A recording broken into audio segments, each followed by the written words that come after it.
এই ফোনটা আমি কিনেছিলাম এই যে ভাই, ভাই আপনার থেকে কিনলাম না? আপনার সিম খোলার পরে আমার সিম পাচ্ছে না। এই ডিরেজিস্টার না কি বলতো? এই ভিডিওটা আপনারা অনেকেই হয়তো দেখেছেন। কিন্তু কেউ কিন্তু ক্লিয়ারলি বলতে পারছে না যে আসলে এই ভিডিওর বিষয়টা কি?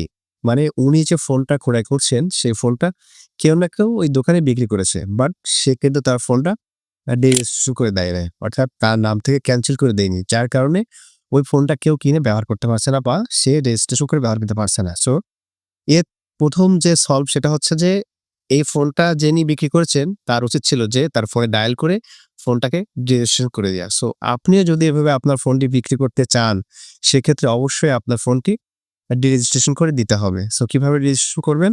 আপনি আপনার ফোনের ডায়াল অপশনে চলে যাবেন। যাওয়ার পরে ডায়াল করবেন *16161# ডায়াল করার পরে ২ নম্বর অপশনে আপনি দেখতে পাচ্ছেন যে ডিরেজিস্ট্রেশন নামে একটা অপশন রয়েছে। এইখানে ক্লিক করার পরে আপনার যে এনআইডি আছে তার যে লাস্ট 4 ডিজিট, এই 4 ডিজিট বসিয়ে আপনি ক্লিক করলে ফোনটি ডিরেকশন হয়ে যাবে। তখন কিন্তু আপনি ওই ফোনটি আপনার সিম দিয়ে চালাতে পারবেন না। যখন ওই ফোনটি আপনি বিক্রি করে দিবেন, তখন ওই ফোনটি যে কিনবে সে তার সিম ঢুকিয়ে কিন্তু ওই ফোনটি অটোমেটিক্যালি ৭২ ঘন্টার ভিতরে তার নামে রেজিস্ট্রেশন হয়ে যাবে। তাহলে ওই ফোনটি তখন তার হয়ে যাবে, সে ব্যবহার করতে পারবে। যদি আপনি ডিরেজিস্ট্রেশন করে না দেন তাহলে ওই ফোনটি কেউ ব্যবহার করতে পারবে না।